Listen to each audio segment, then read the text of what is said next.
Let's build a house together. So I'm going to take you guys through the steps of building a home here in California. Hi, my name is Sabina Chappelle, for those that don't know me, and me and my husband sold our first home back in September, and we did buy this beautiful lot behind me. We're going to be building a family home for ourselves. I am a real estate broker in California. I know there's not enough information out there on how to build a home, so I figured I'm going to take you guys through the entire process, start to finish, of what it takes to build one.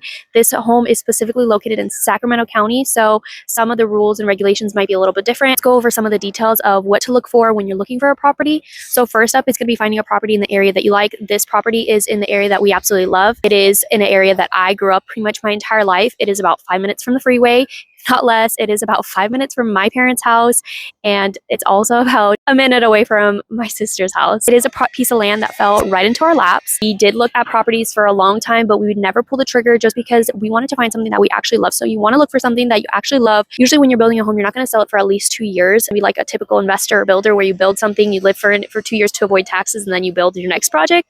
But for us, we're looking for something that's going to be potentially our home for the next 10, 15 years. Finding a location that is in a place that you really love is the most important thing. Second off, you're going to want to look for size. Our lot with our road, which I will show you, with everything, I believe is like 0.4 of an acre. So it's almost half an acre and not quite. I'm going to look for a size that's comfy for you with the house size you want to build. So you always have to think ahead. We are building about a 2,400 square foot home. We came from about a 1,200 square foot home. So this home is literally going to be double size what we have. This is a home we plan on expanding our family. Next up, when you're looking for a property, you want to look for a property that either has utilities on site if you want for the cheapest route. The land might be more expensive when you're buying something with utilities on site, meaning you don't have to drag them from the street to your property line. If you look for a property that does not have, it's just a bare land, it's going to cost you more to bring the utilities to your lots. Usually, typically those lots could be more cheaper because you have to bring all the utilities. But if you want less of a headache, move as quickly as possible, then you're going to want to look for land that has already utilities on site, which is the case here. We don't have to drag any utilities from the street all the way to back here, which would have been an expensive cost because let me show you. So this is our private road. So you can see the main road goes all the way down there. If we didn't have utilities at the site, then we would have to bring the utilities all the way from over there,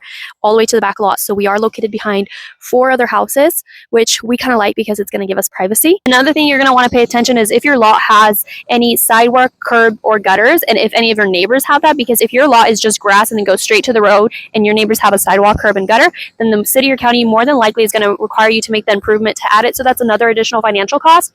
If none of the neighbors have it and you don't either, you can sometimes petition it if the county or city requires it and say, hey, no one else has it, why should I? So that's definitely another cost to consider when you're looking for a lot and to pay attention to the neighbors around you. Next up, you're going to want to see if you're okay with the things nearby. We do have houses on one side, but the other side we do have a school. It is an elementary school that's really, really small.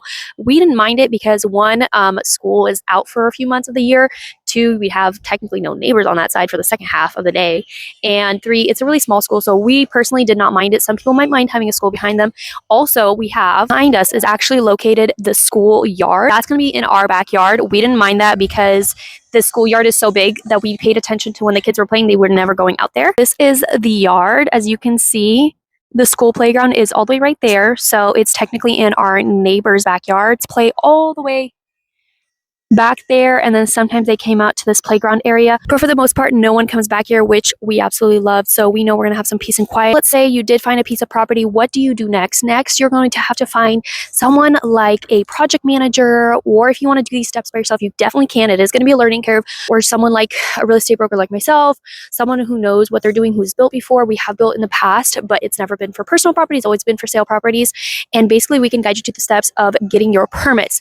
Typically you want to have an engineer that's going to help you design your plan. You can design your plan from scratch, or be like us. We scoured the internet for plans that were existing, especially on Pinterest, and then we just modified to the size we wanted, to the bedrooms, and just drew all the changes that we wanted on the current plan, and the engineer helped us restructure everything. You have your plans done. You're going to want to submit to your county or city. Once you get your permits, that's when the process starts. You might have different requirements by your county or city.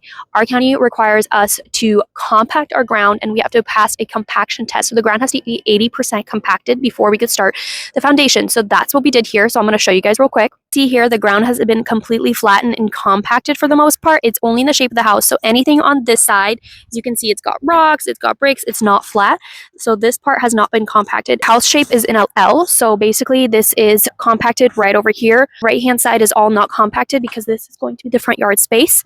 And then we are compacted all the way back here. This is pretty much where it's compacted to. right over here. Depending on what your city or county regulations in Sacramento County, this is the requirement. That's pretty much it for the first steps of building and finding your own property and kind of what to expect and where to go from here. We'll be taking you guys on the entire process. So as soon as we get that compaction test approved, that we are good to go, I will be bringing you guys along for the foundation, the frame, the finishes, and just absolutely everything. I hope to answer any questions and just help guide you so we can build this house together. So you guys maybe get some insight on what it takes to build a house. It's not hard to build your own house. It's just a learning curve. So stay tuned. I hope you guys love this series, and I hope everyone has a beautiful day, guys.